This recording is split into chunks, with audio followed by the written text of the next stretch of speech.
Ladies and gentlemen, Nate Abshire.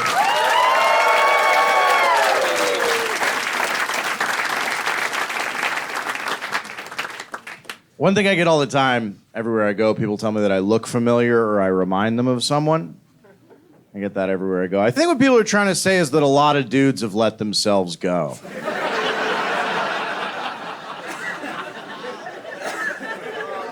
Because it's never felt like a compliment. I've never gotten deeper into that conversation and then walked away feeling pretty good. Anytime I've asked more questions, it's gotten bad quick. Yeah, where'd you see the guy that looked like me? He was trying to fight a red box. He was real upset about something. I don't even know if it was movie rental related. But the last thing I heard him yell was, "Give it to me, you big red bitch!"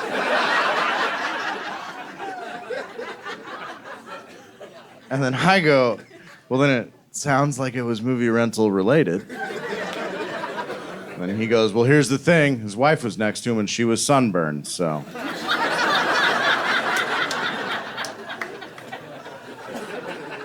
It's a good introduction to me stylistically. Starts out, most people are into it, and by the time I'm done with it, you are too.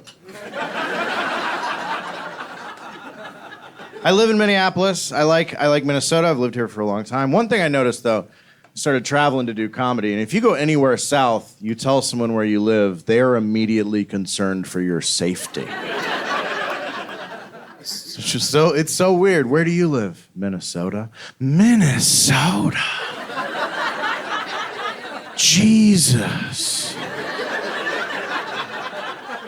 But ain't it cold up there? Like, yeah, but we still live in houses and shit. Like, we got jackets and cars. We're doing okay. I don't know what you think it's like, but it's not like you have to kill a dire wolf and sleep in its still warm carcass to survive the harsh winter's eve. Like, we're not manning the wall to keep out the White Walkers. Like, it's not Canada.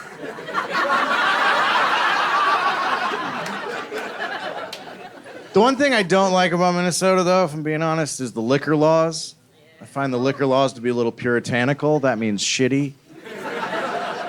I just think we need more common sense liquor laws all around. Like, here's my idea for one. If you get cut off at the bar, but you take the news like a grown-up, they should have to give you one more drink.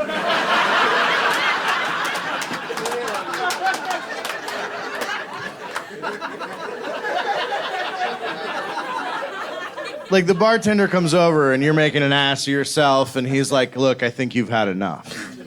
And then you go, "You know what? That's fair." Well, then he should have to say, "Well, all right.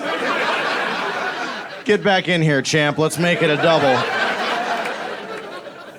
One time I asked a friend of mine, I was like, "Hey, do you think you could defuse a bomb?" And then he goes, "What?" And then I realized I might have put more urgency in my voice than I intended. I explained to him, I mean, like, hypothetically, you come across a bomb, you have no prior training, do you think you could defuse it before it goes off? And then he said, "Well, put a gun to my head."